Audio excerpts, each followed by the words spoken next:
Okay, so I am back for part two. Debbie Ison here of Tranquil Awakenings to tell you what happened during the spirit release session that I did last week, along with the energy clearance of the property. Now, what we also did as the client was visualising going round the property, they had noticed a lot of disturbances in their house, and that's why they had contacted me. They weren't sleeping very well. They were hearing bangs and unsettled feelings, mainly coming from the wardrobe of a bedroom. And when we tuned into that wardrobe, what we found was there was 3 spirit gentlemen in there, and we spoke to the strongest one, and he explained how him and his brothers had farmed that land before it became residential.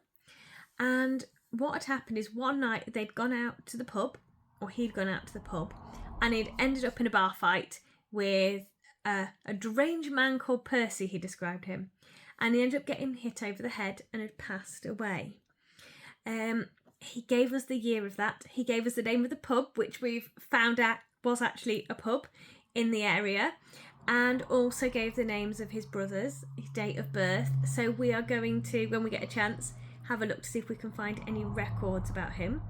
May not happen, but it'd be absolutely amazing if we can discover that.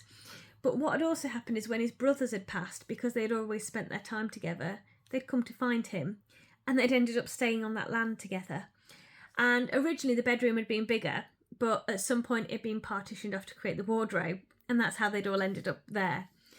But as soon as I described to them that basically they didn't need to stay, the reason they had stayed is they wanted revenge. They wanted to get Percy back.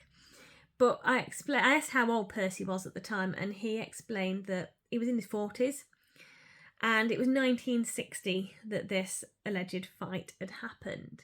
So I did the maths quickly and explained how old Percy would be, and that he probably passed away long before now. So there's no point staying around. So as soon as they understood that, they were all more than happy to go on their way, and they went off into the light. Now, once we'd done all of our work, what I did then is I just put positive energy in the house, said goodbye to the client, and I waited to see how she gets on. And she's reported really profound positive differences, good quality sleep, and there's been no more disturbances in the house. So that is that session. These things happen often in my work, and it's fascinating. Whatever you're doing, I hope you have a great day, and I shall speak to you again soon. Bye-bye for now.